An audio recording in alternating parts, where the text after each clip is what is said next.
You call that a real job? Vivian's shrill voice cut through the tense silence at the dinner table like a knife. I flinched, my fork clattering against the plate. My mother-in-law's beady eyes bored into me, her thin lips curled in disdain.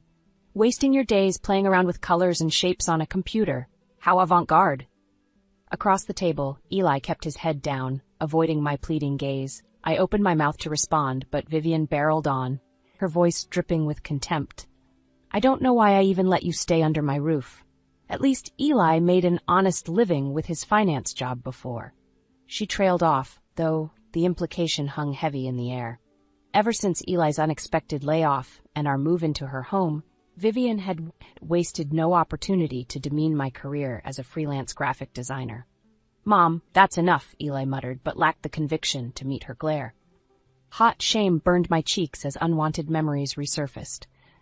The endless job searches culminating in rejections for roles I was overqualified for. The forced smiles as I explained my unconventional career to friends and relatives, their skepticism thinly veiled. But this was a new low, having my passion, my art, denigrated as a silly indulgence within my own home, by my own family.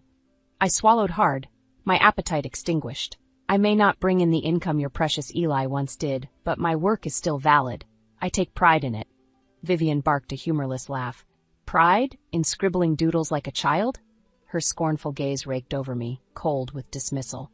I expected better for my son's wife. You're nothing but a disappointment, just like... The shrill ring of the kitchen timer mercifully cut her off. Vivian pushed back her chair with a huff. Well, I'd better check on those pies. We certainly can't have those getting overcooked, unlike some people's ambitions in this house. As she bustled away, an uneasy silence fell over the dining room.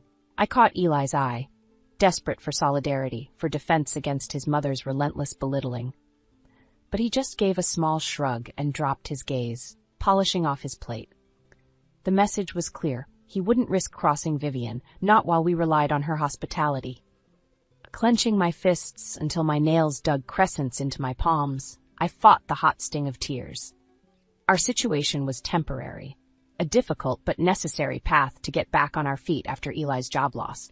At least that's what I'd told myself when we accepted Vivian's offer to move in. How long could we endure her toxic presence? I wondered, my dream career already withering under her disdain.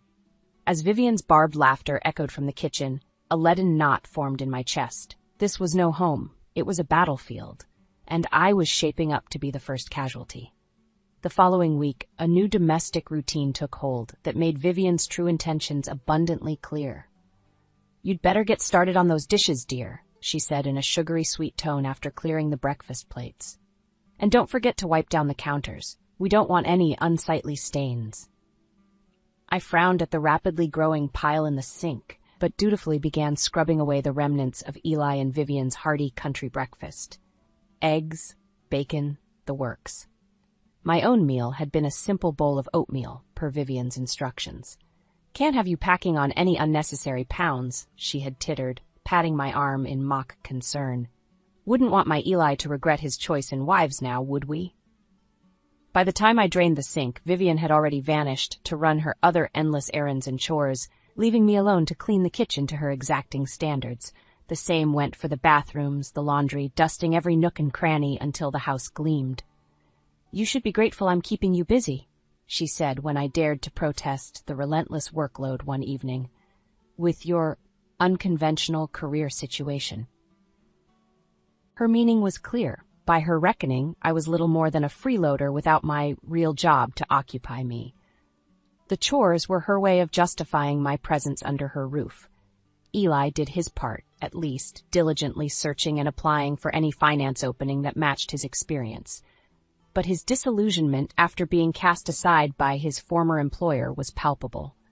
When he trudged home night after night, head bowed in defeat from another fruitless round of interviews, it was Vivian who offered comfort and pep talks.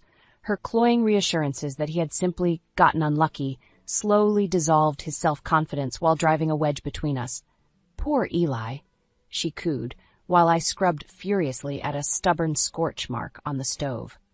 It must be so humiliating having to rely on his dear old mother while his wife contributes nothing to the household. Gritting my teeth, I refused to meet her sly, taunting gaze. I knew full well what her game was, isolating me, chipping away at my self-worth and marriage until I was made to feel like an utter burden.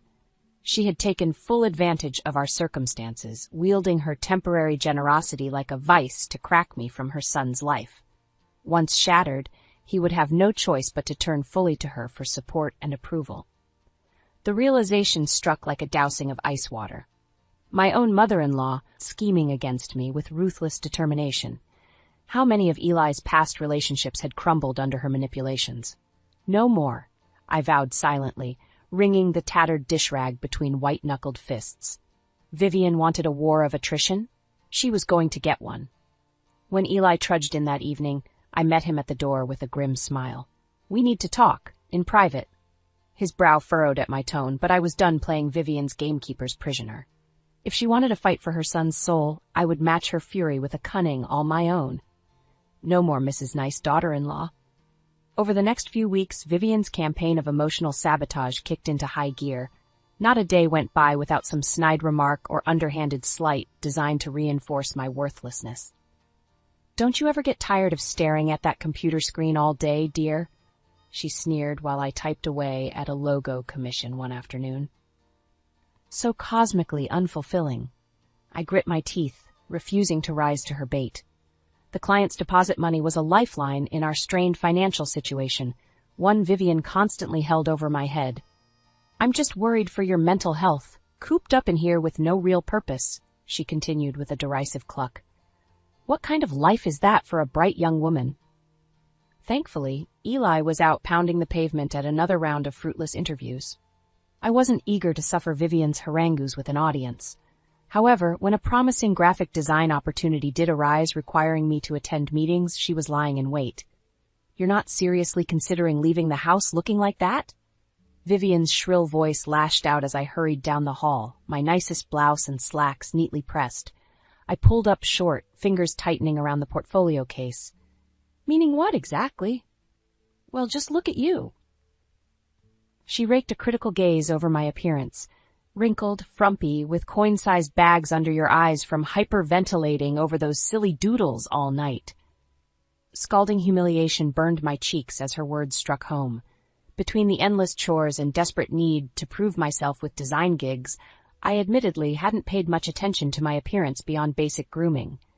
Vivian's bony arms crossed over her chest, lips pursed in exaggerated disgust.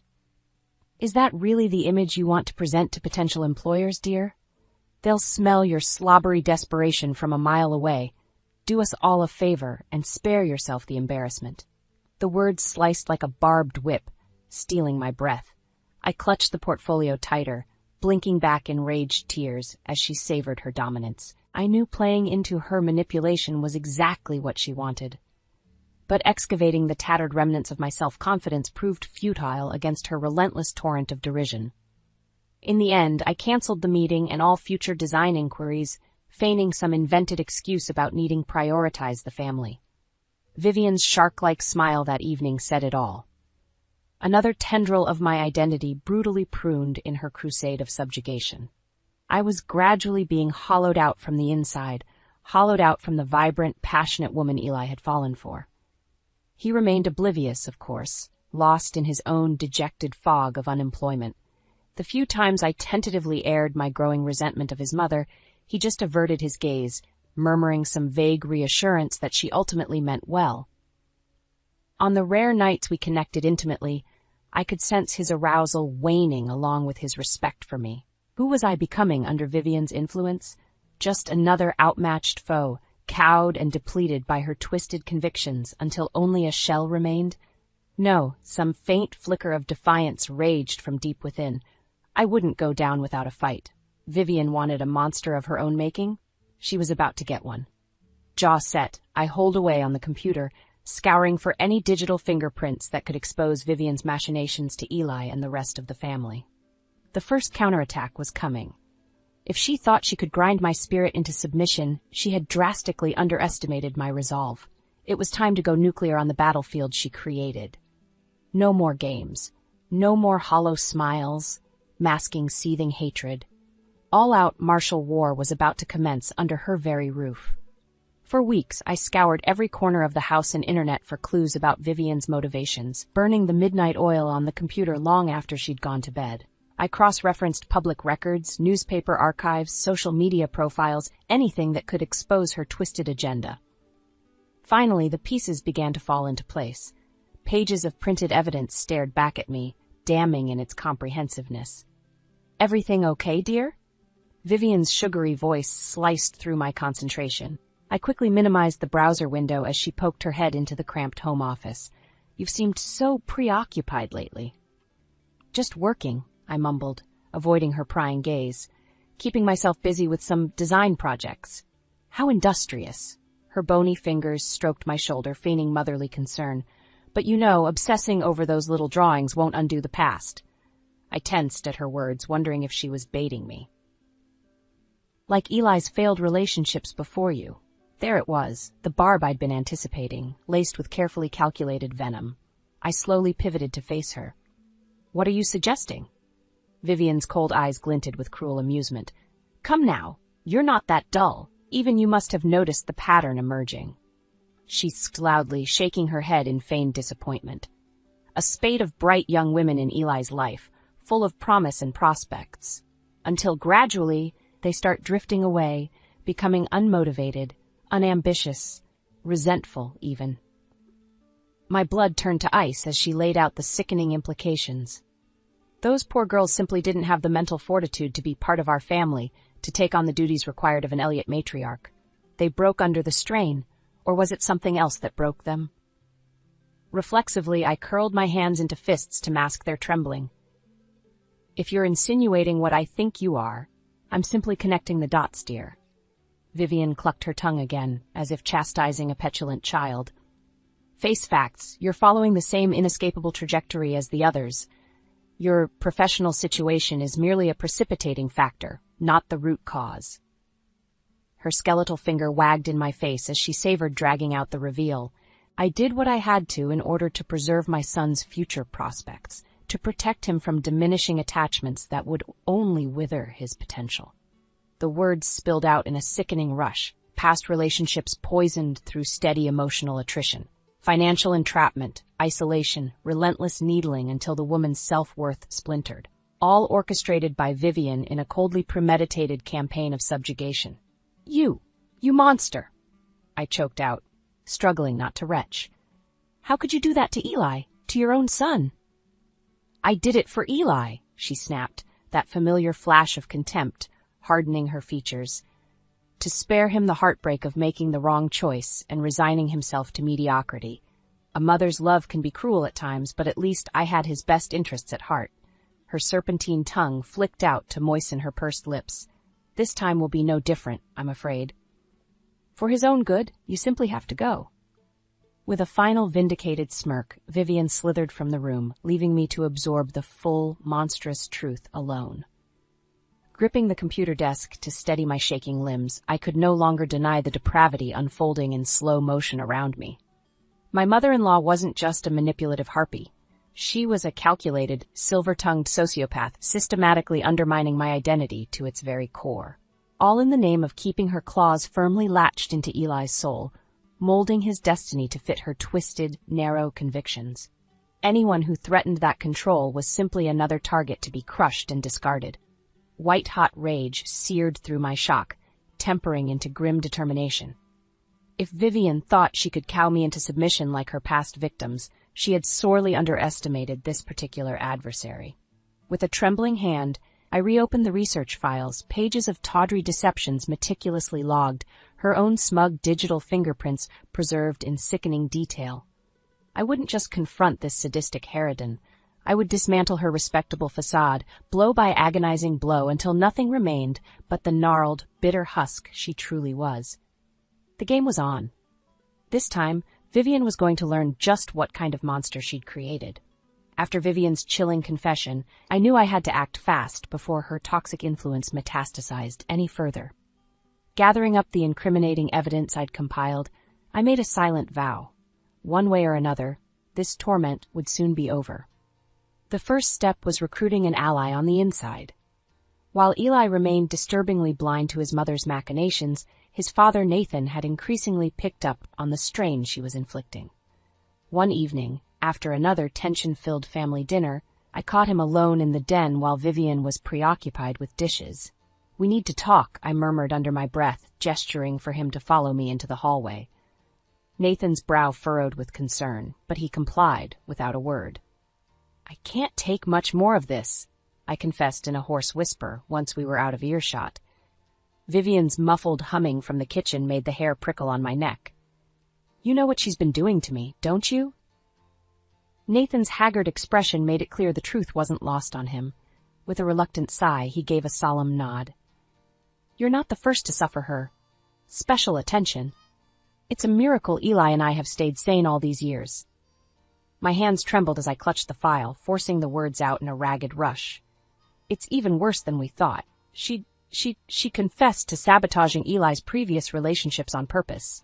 Everyone who got close to him, she was systematically destroying them out of some sick, twisted obligation." A muscle twitched in Nathan's weathered jaw as he absorbed my words. For a long moment, he could only stare at me in stunned silence. "I had my suspicions," he finally rasped, scrubbing a hand over his face. "But to have it confirmed like this—" He shook his head in a slow, mournful arc before squaring his shoulders with newfound resolution. "No more. This has gone on for far too long." Reaching out to grasp my arm, Nathan gave it a reassuring squeeze, his eyes boring into mine with surprising urgency. "You get yourself out of here, you hear? Get somewhere safe while I figure out how to deal with the old bat for good." "But Eli—" I started to protest. "Leave my son to me." He cut me off with gruff insistence. "He's been too deep in her trance for too damn long. I'll make him understand what kind of vile creature he's been defending." A tense silence stretched between us, punctuated by the faint clink of dishware from the kitchen. "Be ready to expose all this at the next family gathering," Nathan continued in a low rasp. "Air out all her skeletons for everyone to see. It's long past time they knew the truth about their matriarch." I could only nod, a surge of gratitude temporarily rendering me speechless. At last, I had an ally willing to stand up to Vivian's tyranny. For now, start making your escape plans. Get yourself sorted with a safe place to land. His brow furrowed as a new thought occurred to him. "And whatever you do, don't tip off that you're onto her schemes. The less she suspects, the better our advantage." My heart hammered as the magnitude of the situation crystallized. This was it. The endgame against Vivian's poisonous influence was finally being set into motion. Tucking the file securely under my arm, I gave a determined nod. "Consider it done. No more skulking in the shadows, letting that wretched succubus grind me down piece by piece." A flicker of approval ghosted across Nathan's stern features. "Attaway. Remember, whatever bridges you have to burn on your way out, it'll be worth it. Just watch your back until it's time to strike." With a final grim nod of understanding, we separated, the first shots having been fired in the looming confrontation to dismantle Vivian's toxic dynasty once and for all. Steeling my nerves, I turned towards plotting out the footwork for my escape. The old crone wanted an adversary worthy of her cruelty. She was about to get her deepest, darkest wish. The next few weeks were an agonizing exercise in subterfuge as Nathan and I laid the groundwork for our offensive against Vivian, keeping my hatred simmering under icy control while she continued her insidious manipulations was a Herculean effort. "Dear, you're looking peaky," Vivian crooned with mock concern one afternoon, eyeing my taut expression over her teacup. "I do hope you're not letting stress over your career troubles get the better of you." My fingernails dug into my palms as I fought back the torrent of vile retorts. So smug, so utterly self-assured that her twisted convictions granted carte blanche to emotionally eviscerate anyone who crossed her path. Mercifully, the weekend of the biannual Elliott family reunion finally arrived, providing the perfect stage to execute our long-awaited strike. While Vivian preened about playing the dutiful hostess, I quietly assembled the comprehensive evidence files Nathan and I had compiled. "Everything's in place," Nathan murmured under his breath as we made final preparations. Dozens of relatives began filtering into the spacious backyard, drawn by Vivian's empty promises of bonhomie. "You sure you're ready to go through with this?" I inhaled deeply, fueling my nerves against the coming onslaught. "More than ready," It's long past time that wretched phony was unmasked for everybody to see. No more games, no more hollow facades of civility. This was about to get brutally, ruinously real. As the afternoon dragged on, I maintained a calculated poker face, watching Vivian flit from group to group with her signature plastic smile. The utter audacity of her public performance after admitting her monstrousness made my skin crawl.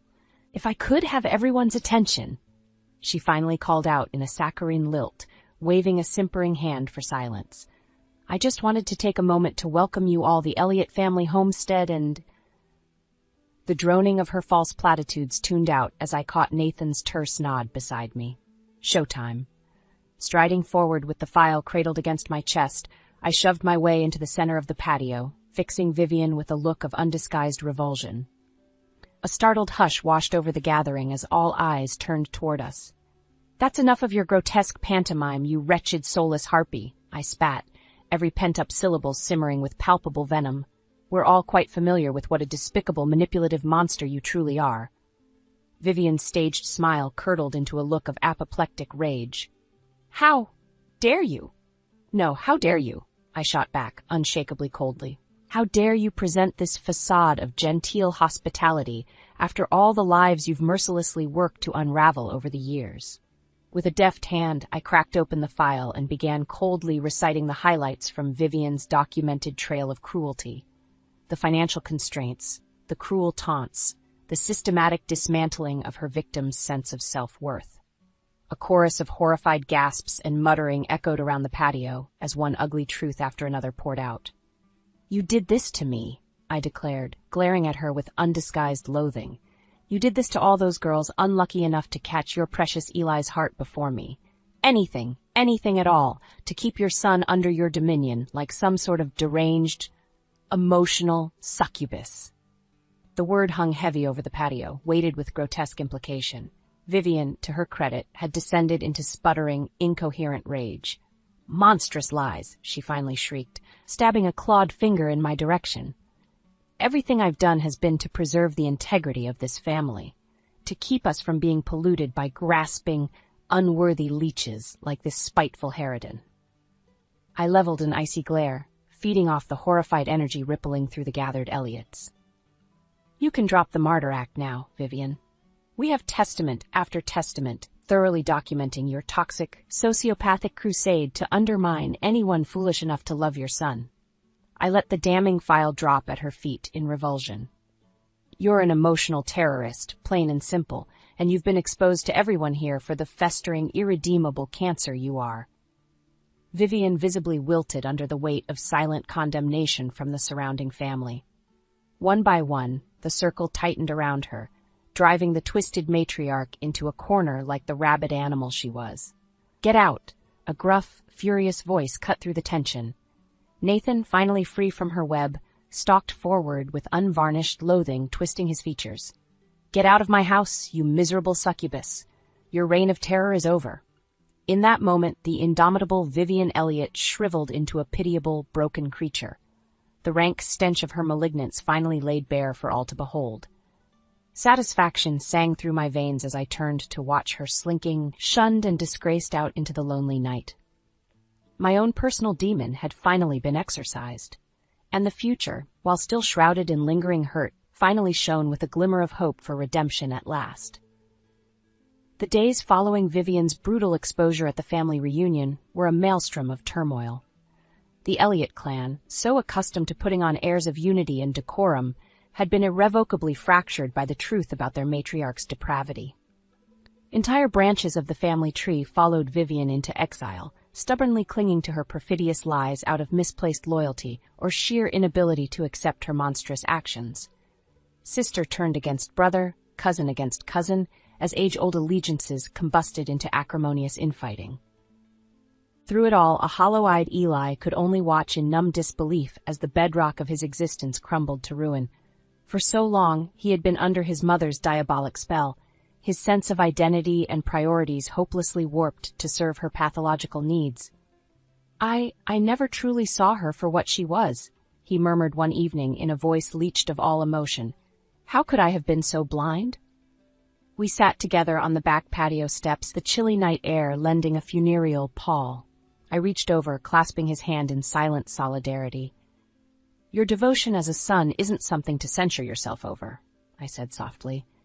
"Vivian's skill as a master manipulator is what blinded you to her true nature for so long."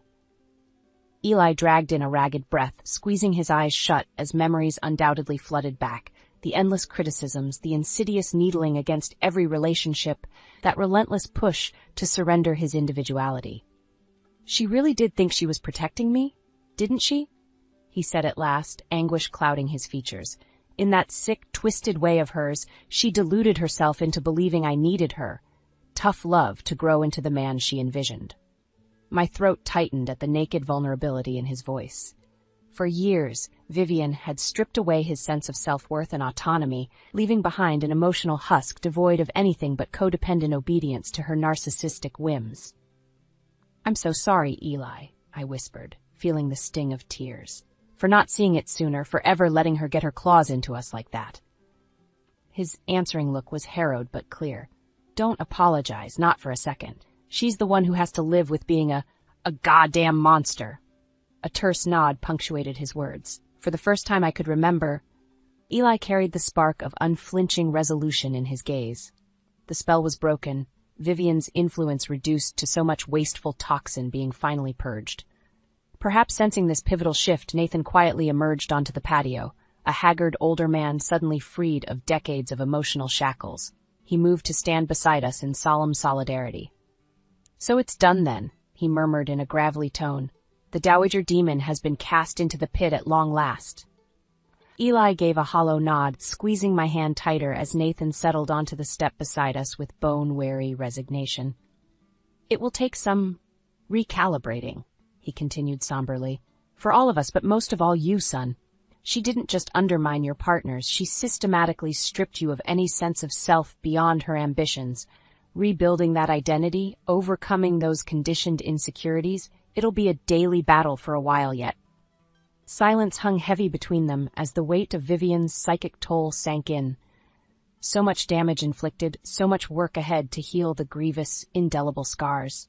But her reign of terror was finally, mercifully over. "We'll get through it," I vowed resolutely, clutching Eli's hand with renewed determination. "Both of us, together this time. That cancerous influence is gone for good." A flicker of gratitude warmed Nathan's gruff features as he regarded me. "I have no doubt you will. A burden's been lifted we didn't even realize we were carrying all these years." Rising to his feet with an inscrutable glance towards the house's flickering lights, he cleared his throat. "Whenever you two are ready to start fresh, well, you've got a hell of a lot of personal healing ahead, but at least that path is clear now." Summoning a rueful chuckle, he briefly rested a hand on Eli's shoulder as he moved to retreat back inside. "Take all the time you need, son. That twisted karma has finally unwound. Now it's just a matter of finding which path leads away from its ruins." The night breeze whispered across the yard, carrying whispers of possibility for the reclaimed future suddenly laid bare before us. For the first time in a long while, I allowed myself a tentative breath of hope. Vivian was gone. Exorcised. Now the true revival could finally begin. The months following our escape from Vivian's toxic web were an arduous journey of healing and rediscovery. Eli, in particular, fought to remake his sense of identity, to untangle decades of conditioning that had molded him into a hopelessly codependent extension of his mother's malignant narcissism. There were setbacks, of course, nights when the old insecurities would flare up, driving him into brooding funks until I managed to coax him back from that familiar abyss of self-doubt. Her spectral influence lingered like a cancerous remnant, poisoning his confidence at the most inopportune times. But we persevered, leaning on one another through the darkness. I refused to let Vivian's legacy consume us, no matter how viciously and stubbornly it clung to the roots of our relationship. Soon enough, my own artistic passions reignited in the wake of that toxic drought. Commissions and graphic design gigs steadily poured in, each completed piece chipping away at the rubble that Hag had strewn across my self-worth. "You're really starting to hit your stride," Eli murmured one evening, studying my latest logo mock-up with a contemplative gaze. "This work, it's undeniably brilliant, Marla, No vile opinions can refute that truth anymore. The unveiled sincerity in his voice washed over me like a soothing balm for the old, barely healed wounds. Gone was the meek, beaten-down husk of a man who had meekly abdicated his identity to Vivian's depraved whims. This Eli was revitalized, newly confident in voicing his convictions, without the looming fear of displeasing his manipulative parent. Free to be his own person at long last. Even Nathan, cordoned off in his separate home across town, exhibited remarkable strides in shaking off Vivian's corrosive influence. Some evenings he would stop by unannounced, hell-bent on reconnecting through the simple joys of family he had been deprived of for decades. "So this is what an Elliott matriarch should truly be," he rumbled approvingly as I dished up plates of homemade chicken parmesan, his first taste of my cooking in years. One whose passion centers around bringing people together rather than, well, you know. Eli and I exchanged a loaded look, both of us intimately aware of just what kind of matriarch Vivian had been, the kind whose legacy we were both still working to extract from our psyches. "It's a work in progress," I said with a tight smile. "But that's a good problem to have, building something nurturing out of the rubble she left behind." "Amen to that," Nathan replied gruffly, tucking into his meal with gusto. Occasionally he would grunt an appreciative nod between hefty bites, as if committing every tender, zesty forkful to memory. Simple family moments like this were no longer to be taken for granted, not after Vivian had deprived the Elliott clan of genuine intimacy and trust for far too long. Over time, Eli's professional life also righted itself in Vivian's absence. A promising financial advising position opened up, and to my immense pride, he attacked the opportunity with a boldness and dynamism that had been sorely lacking under his mother's oppression. "They'd be damned fools not to scoop you up immediately," I murmured as he prepped for the final round of interviews in his characteristic tailored suit. "Vivian's poison is expunged. Now they'll get to see you exactly for who you are." He grinned, that old self-assured charisma rekindled in his eyes as he reached over to squeeze my hands. "And who, pray tell, is that?" he asked with an arched brow. "A strong, ethical man who won't neglect his convictions or family," I shot back, matching his rakish look. "The kind of person I should have been able to see all those years ago, before that decrepit succubus warped your identity beyond recognition." His grin widened into an expression of unvarnished joy and love, the old scars finally mended enough to let happiness pour forth undeterred. Leaning in, he claimed my lips in a fiery, passionate embrace, one sealed after years of toxicity, despair, and harrowing conflict. We had both been forged anew from the smelter of Vivian's cruelty. Hardened, certainly, but undeterred in our quest to neutralize her lingering influences once and for all. When Eli landed the position a week later, we celebrated with a toast not just to his achievement, but to our collective rise from the ashes of that miserable psychopath's machinations. A new life, a new world of opportunity beckoned, one finally free from the crushing weight of that demented matriarch's control. The morning saga ended with Eli and I arm in arm at one of my own gallery openings nearly a year later, beatifically expectant with our first child as the ultimate repudiation of Vivian's derangement. Around us, a teeming crowd of colleagues, friends, and family congregated to celebrate my ascendant artistic achievements, solemnly reveling in the hard-won victories we had each carved from the rubble of past trauma. In that electrifying moment of validation and renewal, Vivian Elliott's malignancy was finally, conclusively extinguished by the twin fires of perseverance and love. She would always be a part of our shared histories. That much was undeniable. But her defeat and our dogged efforts to emerge unbowed from her cruelty's cauldron ensured that the last echoing remnants of that toxic matriarch's depravity had been forever exorcised. The Elliott's healing could truly begin at last.